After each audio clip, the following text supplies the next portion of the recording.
We're asking, will ex-US outperformance continue in 2026? We'd seen many years of US outperformance and exceptionalism, and ex-US equities returned about 24%. Versus we look at the US markets, returned about 19% for the S&P 500. A discount opened up for non-US equities, and that reached a level of 40%. The challenge for US equities will be what happens to the US dollar. We've also had about a 10-year period of the US dollar strengthening, and we think structurally that period is over. For all the talk about the AI boom and big tech's trillion-dollar valuations, many would be surprised to know that the US underperformed the rest of the developed world last year. Today's guest thinks that underperformance will continue. From Equity Mates Media, this is Basis Points, a show that helps advisors find small improvements that compound into big outcomes. I'm Bryce, and with my co-host Ren, today we're speaking to Cam Gleason, Senior Investment Strategist at Betashares, about why Europe, Japan, and China is poised to beat the US again in 2026. Ren, good to be with you. Bryce, good to be with you. Excited for this one. This is a big topic. Yeah. The US underperformance, and will it continue? And we should be clear, the US didn't have a bad year last year. No. Double-digit returns, never complain about that. Yeah. It's just that some of these other parts of the world had great years. Yeah. And a lot of people would assume, trillion-dollar CapEx spending in big tech, AI story continuing to play out, Google becoming the most profitable company in the world. There's a lot of reasons why people would just assume the US will remain dominant. Yeah. But Cam Gleason doesn't assume things. No, we certainly cover a lot in this episode. We look back at what happened in 2025 and why there was ex-US outperformance, but then we turn to 2026 and really go through some of the big factors that Cam thinks will lead to the continued outperformance of ex-US across some of the major markets. Yeah, we really do a tour of the world. We talk about Europe, we talk about Japan, China, Australia gets a mention. Good to see. Yeah. The US, obviously. But even we touch on some more emerging and frontier markets that Cam is interested in and that are putting up good growth numbers. So it is really a tour of the world.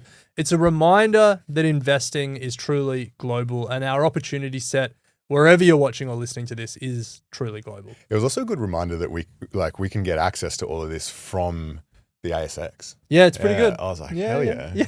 It's writing down watch list stuff. Now, before we get into it, a request from us here at Basis Points. We've loved producing the show, and we're getting towards the end of the first year, and we'd love to know how you're finding the show, what you've enjoyed, what you want more of, and just as importantly, what you'd want less of.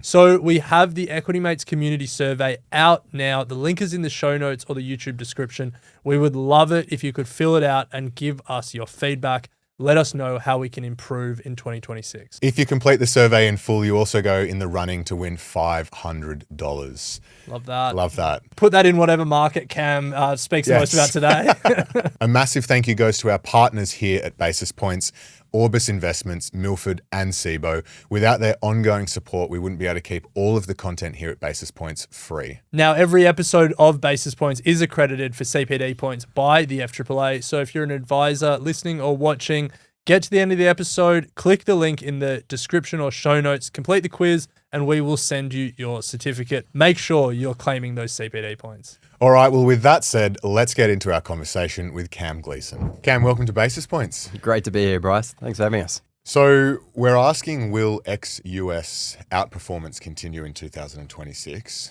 So give us the context on how ex-US performed or outperformed in 2025. Yeah, 2025 was a really, a pretty marked year in terms of the performance of global share markets. We'd seen, many years of US outperformance and exceptionalism.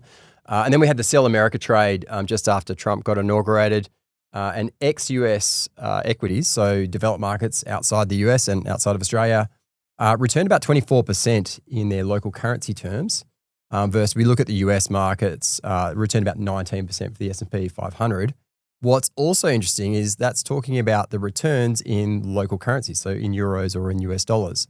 But the US dollar also depreciated pretty markedly last year. And if you think about that as an Australian investor, that was quite impactful. And the difference in returns was even more stark if you were investing in unhedged exposures in Europe or in Japan versus in the US. And just give us a sense of how much of a recent historical anomaly that outperformance is. Like, just how dominant was the US before last year? Oh, look, the US really, since the GFC, US equities have been the driver of global markets. Prior to the GFC, we saw a really strong rally in Europe and emerging markets, but the US has certainly taken over from about 2010. There's different ways we can look at that, but the earnings growth in the US equity market has been what's generally underpinned a lot of that outperformance.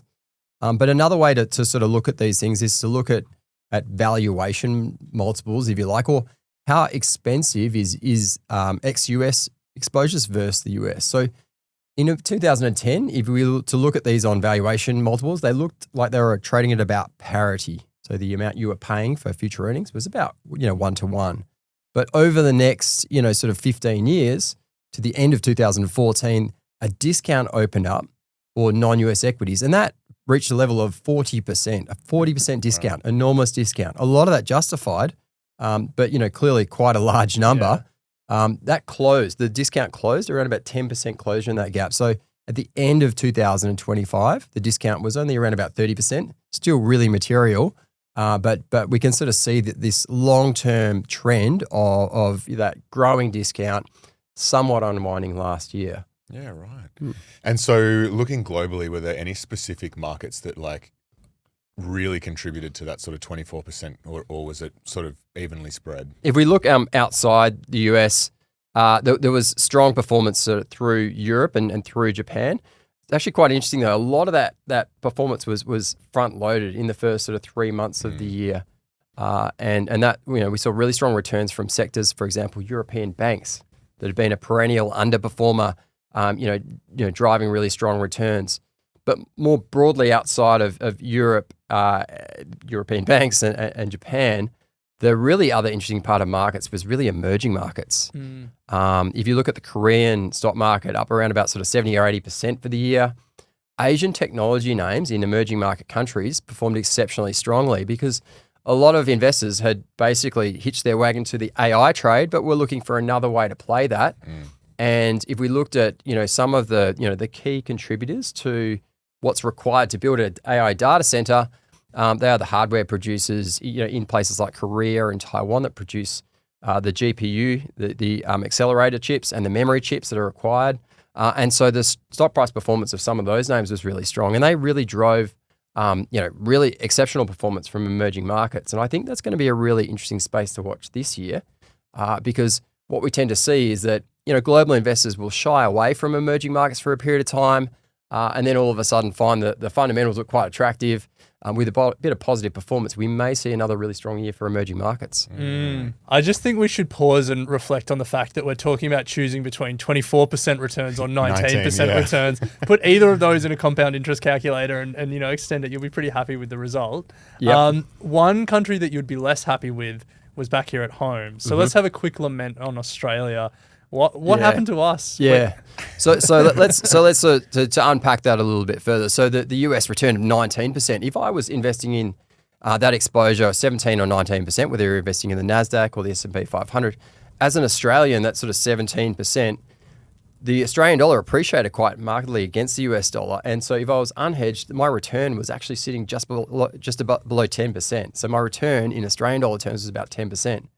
Now in Australia, the return for the year was actually just above that, just above 10%. So currency was a really important driver last year, and we think it will be again an important driver this year. In Australia, we actually saw something quite interesting for a number of years.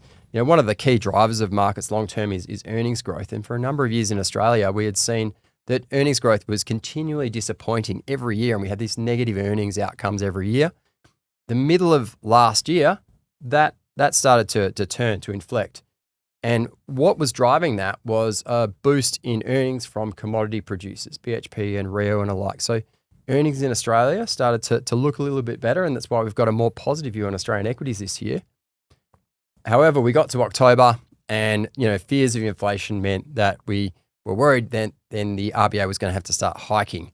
And that really sort of stalled that, the return profile in Australia. And the Australian market sort of drew down for the last 3 months.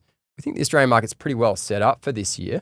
10% return, look, it's not bad. You've taken out a lot of that currency risk anyway. But if we think about the earnings growth last year in Australia, -2%. Earnings growth expected for this year around about 8%. And unlike previous years, we think we've got, a pretty strong chance of actually making that number, of realizing that earnings growth. So Australia, obviously, perennially disappointing in terms of, being an exciting market like the US. But this year, with the rise of commodities as really, crucial, strategically crucial, I think Australia is quite well placed to produce good returns. Nice. Okay. So that was the context. That was 2025. We want to answer the question, will this outperformance for ex-US continue in 2026? So what are the factors that you think will lead to outperformance of ex-US in 2026? Yeah. So, the first thing we look at when we're looking at global markets is what does global growth look like? How is the global economy holding up? And in particular, how is the US economy and the US consumer holding up? The US often said the US consumer drives the world, and the signs there are very positive. Really, there's two key tailwinds. One is fiscal stimulus. Trump's introduced his one big beautiful bill last year, and that's going to result in massive tax cuts that are falling into the laps of US taxpayers in the first 4 months of this year. We've also got the AI capex boom that we don't expect to tail off this year. It's going to start to decelerate, but it'll also provide a really big impulse into the US economy. Now, in the US, you've got this you might have heard the term, the K-shaped recovery or the K-shaped economy. What we're seeing is the upper echelons of income earners are really driving consumption. They also own a lot more of the stock market. They've got the wealth effect. They've been a real positive boost for their economy. Unfortunately, there are people that are lagging and certain industries that are suffering. But if we think about this, from just a purely markets perspective, the earnings growth in the US, we expect that to remain strong. And we expect it to remain probably, emerging markets might challenge it, but probably stronger than other markets. A lot of that's obviously baked into price, but we might expect 15% earnings growth out of the broad market this year. And the NASDAQ, we probably expect more than 20% earnings growth. If I'm an American investor, I'm not selling 20% earnings growth, right? So I'm not going to sell that. The challenge for US equities will be what happens to the US dollar. And we think with the Fed likely cutting, we've now got a new Fed chair who's going to be likely confirmed by Congress. We think the US dollar will continue to come under pressure this year. And with that, global investors will be looking elsewhere other than the US. And that puts pressure on US equities. But it also means that if I'm unhedged, I may actually see positive returns in US dollars translate to not so positive returns in Australian dollar terms. So if you look to, say, Japan and to Europe, these are countries that have, Europe in particular has been quite austere. They haven't had a lot of fiscal stimulus. And early last year, they decided to really change their policy with the threat of Russia on the doorstep to start spending on infrastructure and start spending on defense. Some of those tailwinds are going to start to really hit the European economy. And we think that's going to be a really, strong catalyst for likely earnings upgrades in Europe. So when we see earnings upgrades, that's often a good thing for the equity market. So that's happening in Europe and in Japan. The new Japanese government is very stimulatory to their economy. There's really good, boosts to growth in those particular environments, which given that earnings, the valuation discount I talked about before, 30% discount, you're probably likely to see, with the benefit of stronger currencies in Europe in particular, ex-US exposures will indeed outperform the US on a unhedged basis. So that's our sort of core view there on the US, the US, ex-US exposure. Of course, you can always currency hedge your US exposure if you want to. Yeah. So there's a solution to that, but it's overall a good news story for risk assets or for equities globally.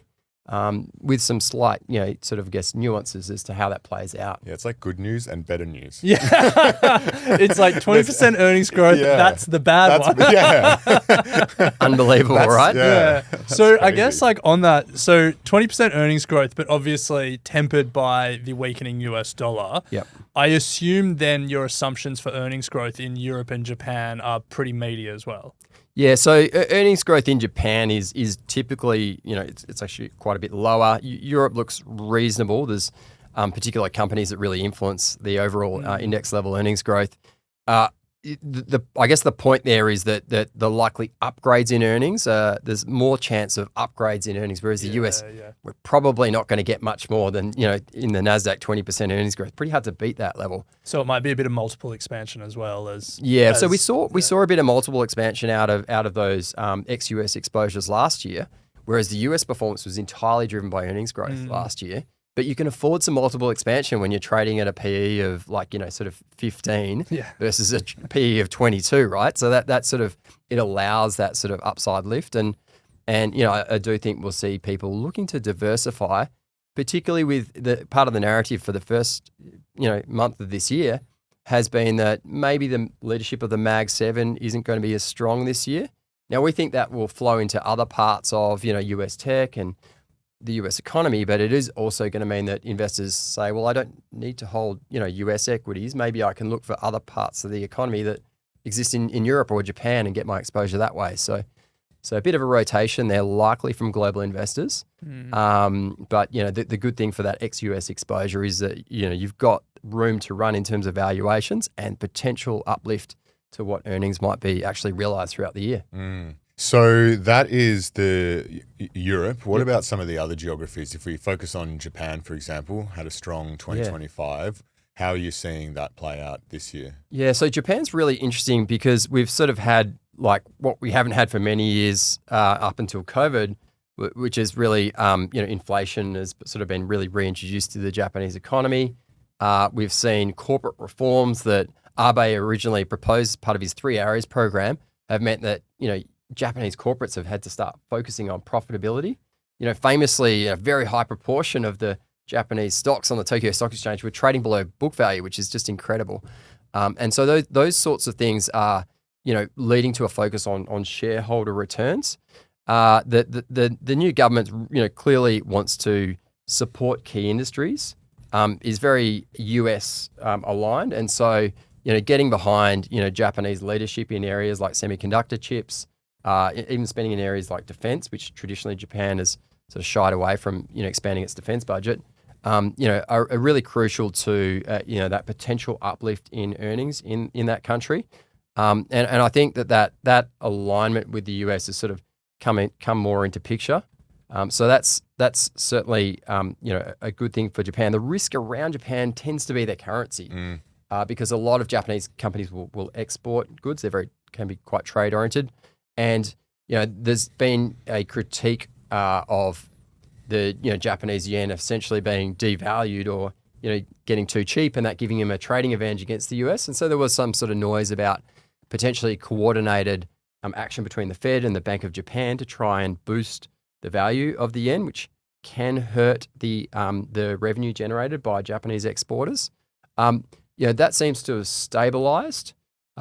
We would say if you're going to look to invest in Japanese equities, because currency can be a particularly big swing factor, you might look to do that through a currency hedge basis.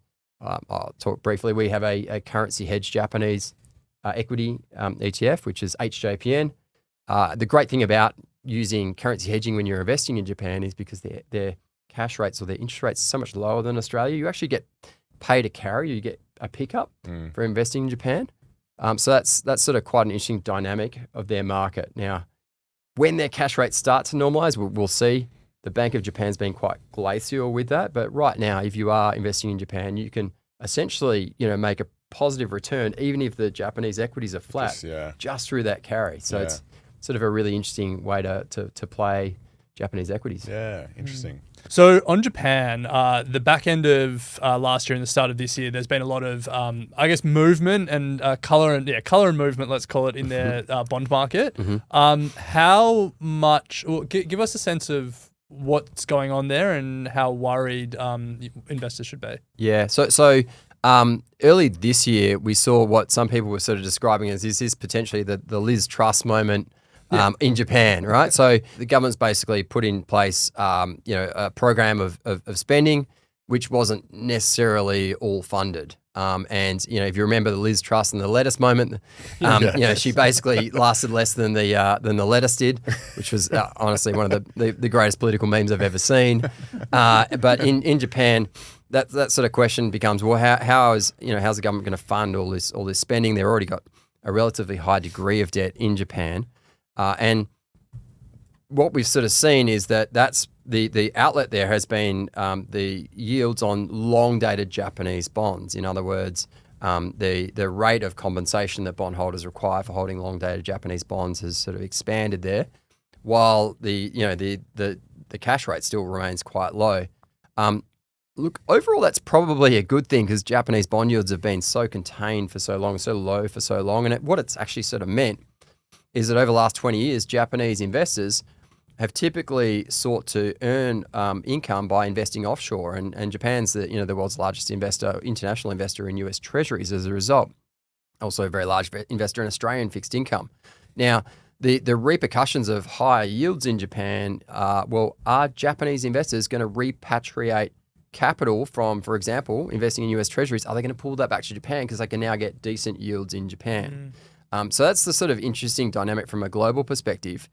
If you think about it from the Japanese market, what was interesting is that while you saw this sort of spike up in bond yields, it hasn't, and also some of the moves in currency hasn't really hit the equity market, which is sort of telling you that while the cost of capital is going up in Japan, there's also a positive sign in that fiscal stimulus, and that will help Japanese equities. So there's offsetting factors there, and it's interesting to see there's not spillover in that way, and that's probably overall a positive. But it does mean we need to be somewhat mindful as to what the Japanese currency and what Japanese bond yields can do to global markets as a risk. So that's probably one of the key risks that we're watching this year, and we saw that quite substantially in a rally in the yen. I'm not sure if you remember, around about in July 2024, you saw very rapid movements in markets, and I wouldn't be surprised if that's one of the potential risks that could play out this year. If we were to think what might potentially be something to derail global markets. So Cam, let's move to emerging markets, starting with China. Obviously still overcoming a lot of issues with the property market. Their population is declining. There's a lot going on over there. So how do you see it playing out in 2026? Yeah, so China's a really interesting one in that I think it's fair to say that Xi Jinping has really consolidated control and is clearly in charge in China. Is quite secure in that position. Every year we seem to have a new sort of 5-year plan, or announcements about supporting the Chinese consumer and the importance of that. But to some degree, it sort of feels a little bit like lip service. We've had the house prices falling for 4.5 years now in China, and if you look at any sort of chart of consumption or domestic demand in China, it's sort of in the toilet. So they've got a real problem domestically with demand, rather than actually supporting the Chinese consumer or providing sort of a safety net that will allow people to feel like they can spend their pent up savings. We tend to see that the state priorities in terms of where they actually do things are to focus on areas of strategic importance, whether that be energy security through building up renewables, battery technology, or EVs or AI. Yeah. So there's probably something that could be done to boost domestic demand, but clearly the priorities are elsewhere, and it's resulted in this the term involution, where essentially in China, in particular industries, because they're strategically important, there is so much stimulus flowing into those industries that you get so much competition. Too many goods are produced, chasing too few consumers, and you have sort of deflation as an effect. So prices get dampened. There's a real issue there with deflation as a result. Now, I think the Chinese government's prepared to keep doing that because it really does value these strategic priorities, these areas of strategic priority. Where they're sort of making up for some of the domestic problems is they are looking to exports to meet their 5% GDP targets. And last year, China, you might have seen, hit over $1 trillion in exports, despite the fact we had US tariffs. So exporting to third-party countries, massive jump in the exports of EV sales offshore, for example. So, this is in the short term, probably a okay thing if you're going to invest in Chinese equities. And I think if you're investing in Chinese equities, you probably want to look to certain pockets, like not necessarily at areas of Chinese equities that are tied to the domestic economy, but areas that are tied to the government's strategic priorities, whether that be AI or battery tech and these sort of areas. The flow on from that is that China's exporting deflation. And it's quite interesting when you look at Europe, it's probably helped Europe contain inflation. So, it looks like the ECB is not going to have to cut rates again. Part of the reason they're importing cheap Chinese goods, but it also creates this competition between Germany, who's traditionally dominated some of these areas of high-tech manufacturing, and China, who's really come up the curve in terms of their capability to manufacture high-quality goods. So you've got this sort of two-sided effect, which is hurting trading partners and probably going to create some friction between those trading blocks, given how Germany and Greater Europe has really depended on trade.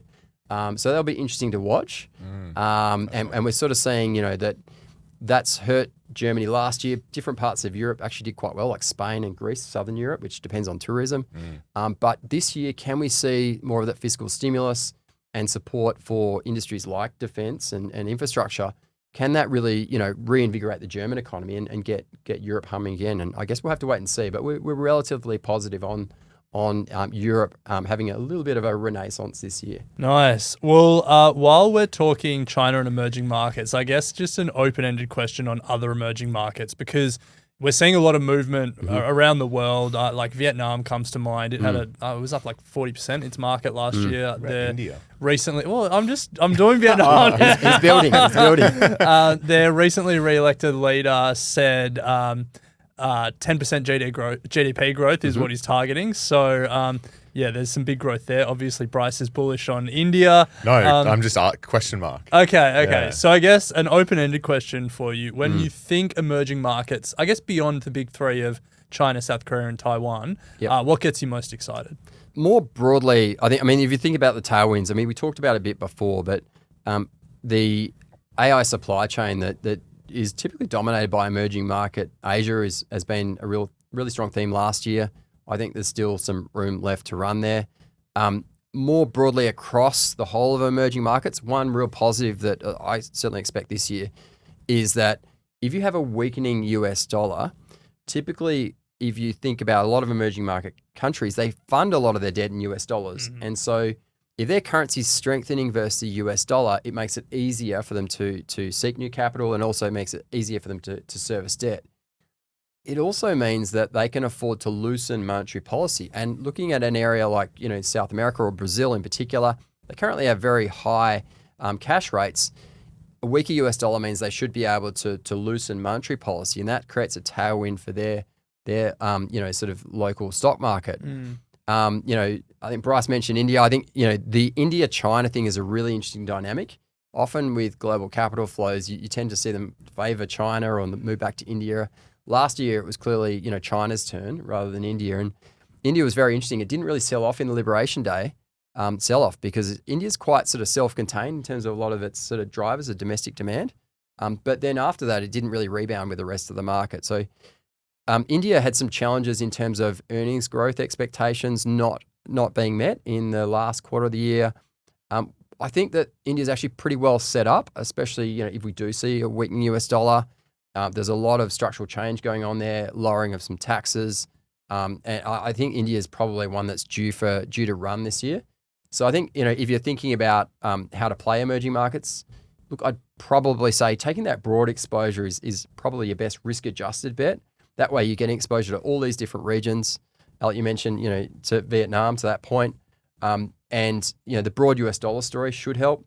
AI should help, and then a rebound of some of those critical economies is also going to be a potential tailwind there. So emerging markets, look, they've always traded cheaper than developed markets, and they are towards the top end of their historical range in terms of price earnings ratios. But given the potential tailwinds, and when we see sentiment turn on emerging markets, when global investors come back to emerging markets, we tend to see them, perform quite strongly. I think that is what we are most likely to see as our base case this year is strength in emerging markets continuing on from 2025. Nice. Well, Cam, we're going to take a quick break, and on the other side, we are going to look at the case for the US. We'll be right back. Welcome back to Basis Points. We're here with Cam Gleason, Senior Investment Strategist at Betashares. Cam, we've just looked at the reasons for the outperformance of ex-US, but if you were to steel man your argument, what is the case for US outperformance in 2026? Yeah, so look, I'd have to say the consistency and strength of earnings If you look at earnings growth last year, outside of some emerging market countries, the US was still the area with the strongest earnings growth. If you want to look at there's some questions that always are thrown around, given the run we've had in tech, but a lot of that performance has not been driven by valuation expansion. It's been driven by the strong earnings growth.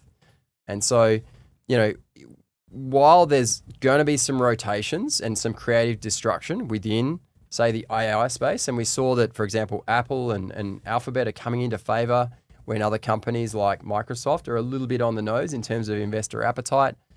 Questions as to whether software companies are going to have their lunch eaten by AI.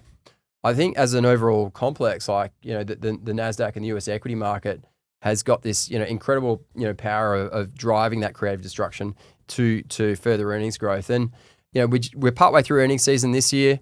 Perhaps some of the surprises haven't been as great within, for example, banks, but they're still producing very good earnings growth. Upside surprise on all the tech companies, as is every time, unbelievably. But that earnings growth, should underwrite good performance in US dollar terms. And then we've got the Fed. So we think the Fed's likely to cut 2 times this year, not until we see Kevin Warsh take the chairmanship.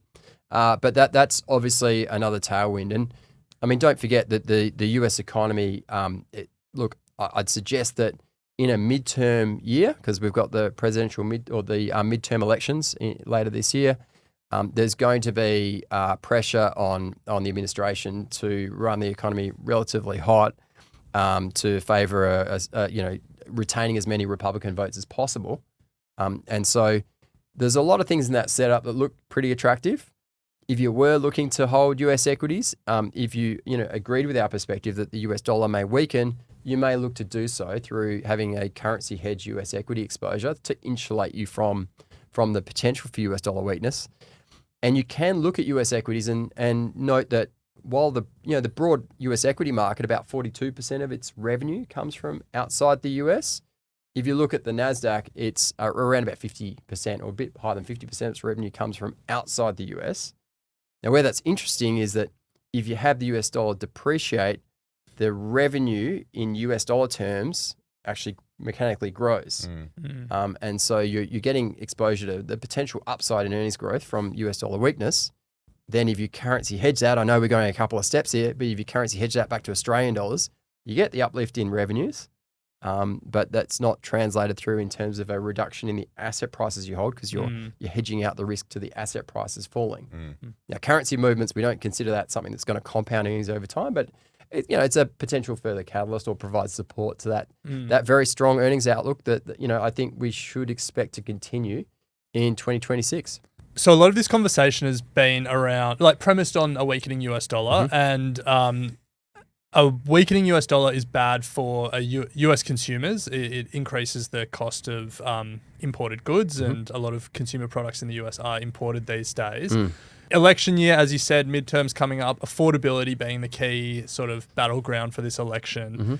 Is there a world where the Trump administration tries to defend the dollar and we actually don't see the dollar slide as much as forecast?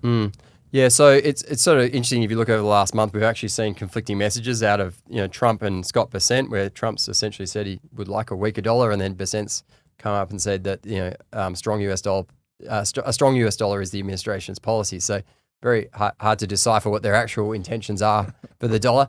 Look, I think if we did see the US dollar weaken, it's quite interesting. If you look at the impact of tariffs, we didn't actually see really much of a material uplift in inflation as a result of tariff, which are essentially, you can think of them as similar to, having a weaker US dollar. And those, as we lap the implementation of those tariffs, that becomes a transitory impact to prices. So we can afford to see US dollar weaken across the year and not necessarily see an uplift in inflation, a material uplift in inflation as a result. My feeling is if you see some of the actions late last year, Trump provided relief from tariffs over certain, consumer sensitive items. I think it might have been bananas and coffee. That might be, more of the preference to try and win votes. So find items that can really, capture the imagination of the voter and provide relief on those items. Because I think fundamentally he's interested in rebalancing trade, and a weaker US dollar probably plays into that rather than a stronger US dollar.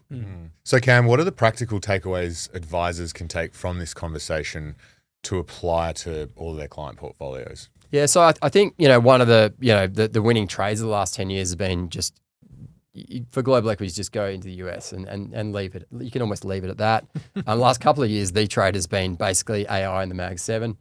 The story is certainly broader.